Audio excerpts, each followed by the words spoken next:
عن علي رضي الله عنه قال قال رسول الله صلى الله عليه وسلم إن في الجنة لغرفا يرى ظهورها من بطونها وبطونها من ظهورها قالوا لمن هي قال لمن أطاب الكلام وأطعم الطعام وأدام الصيام صلى بالليل والناس نيام۔ حضور اقدس صلی اللہ علیہ وسلم کا ارشاد گرامی ہے کہ جنت میں ایسے بالا خانے ہیں جو گویا شیشوں کے بنے ہوئے ہیں کہ ان کے اندر کی سب چیزیں باہر سے نظر آتی ہیں اور ان کے اندر سے باہر کی سب چیزیں نظر آتی ہیں۔ صحابہ کرام رضوان اللہ علیہم اجمعین نے عرض کیا یا رسول اللہ یہ کن لوگوں کے لیے ہے؟ حضور صلی اللہ علیہ وسلم نے فرمایا جو اچھی طرح بات کریں، یعنی ترش روئی سے منہ چڑھا کر بات نہ کریں اور لوگوں کو کھانا کھلائیں اور ہمیشہ روزہ رکھیں اور ایسے وقت میں رات کو تہجد پڑھیں کہ لوگ سو رہے ہوں۔ فائدہ: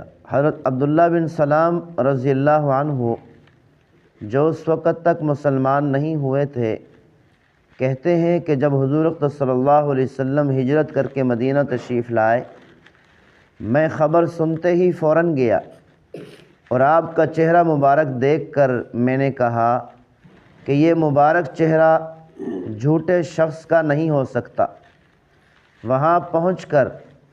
جو سب سے پہلا ارشاد حضور صلی اللہ علیہ وسلم کی زبان مبارک سے نکلا وہ یہ تھا،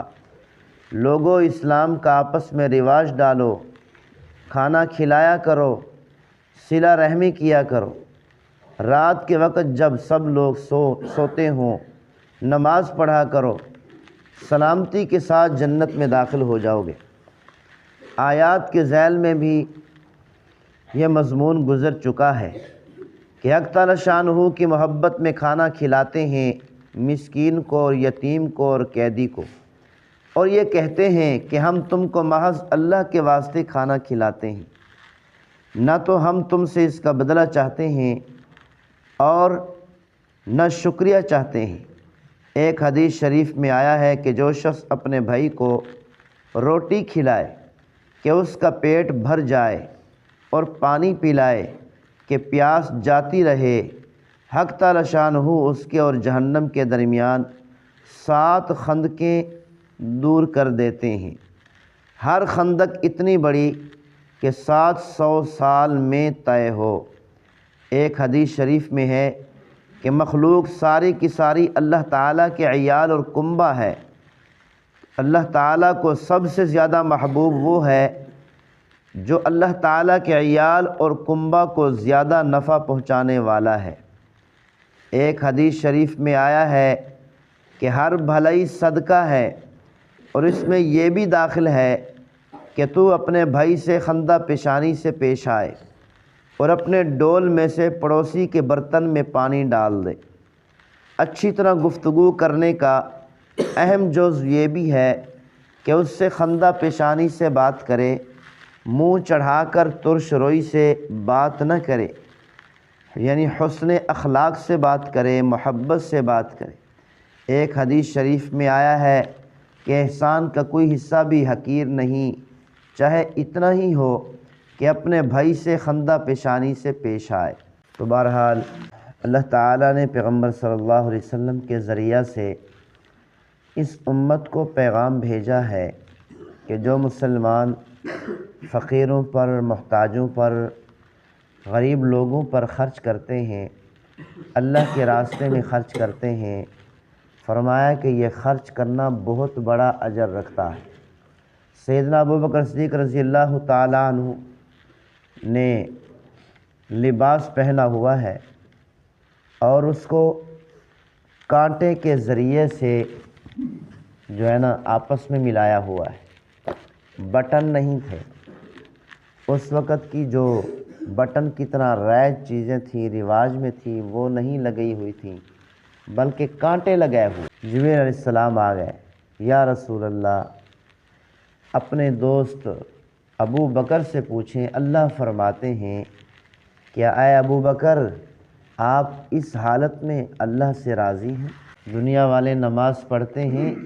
وہ یہ خواہش رکھتے ہیں کہ اللہ ہم سے راضی ہو جائے، روزہ رکھتے ہیں، خواہش ہوتی ہے کہ اللہ ہم سے راضی ہو جائے، زکوٰۃ ادا کرتے ہیں،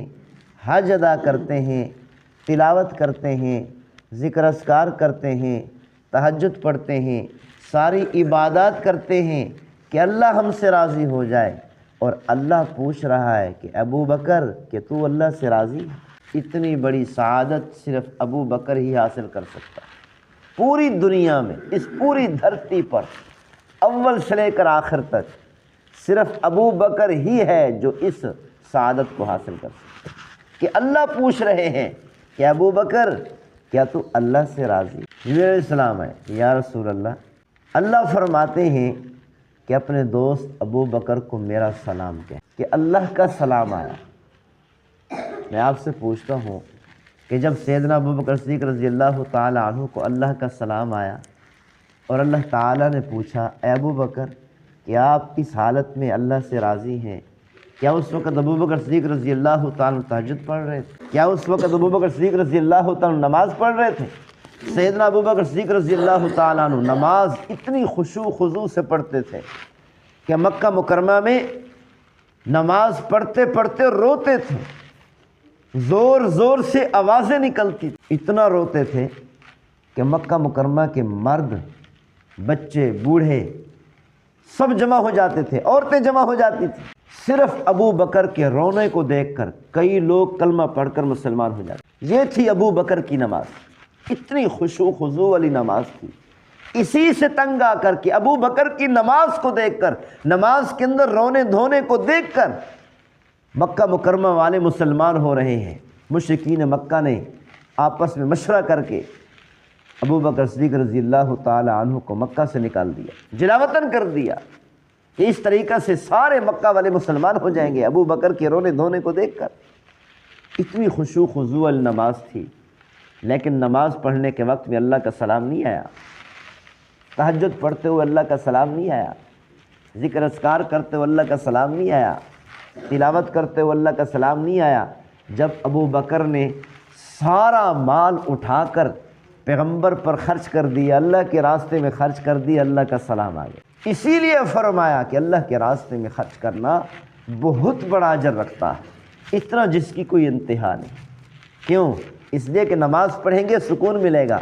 تہجد پڑھیں گے سکون ملے گا، تلاوت کریں گے سکون ملے گا، استغفار کریں گے، ذکر اذکار کریں گے سکون ملے گا، اور حج ادا کریں گے سکون ملے گا۔ لیکن جب مال اٹھا کر کسی کو دیں گے نا، اس سے دل کو تھوڑی سی تکلیف ہوتی ہے۔ اس تکلیف کی وجہ سے کہ تکلیف بھی ہو رہی ہے، پھر بھی یہ مسلمان پر خرچ کر رہا ہے، اللہ کے راستے میں خرچ کر رہا ہے، اللہ تعالیٰ اتنا بڑا اجر دے دیتا ہے۔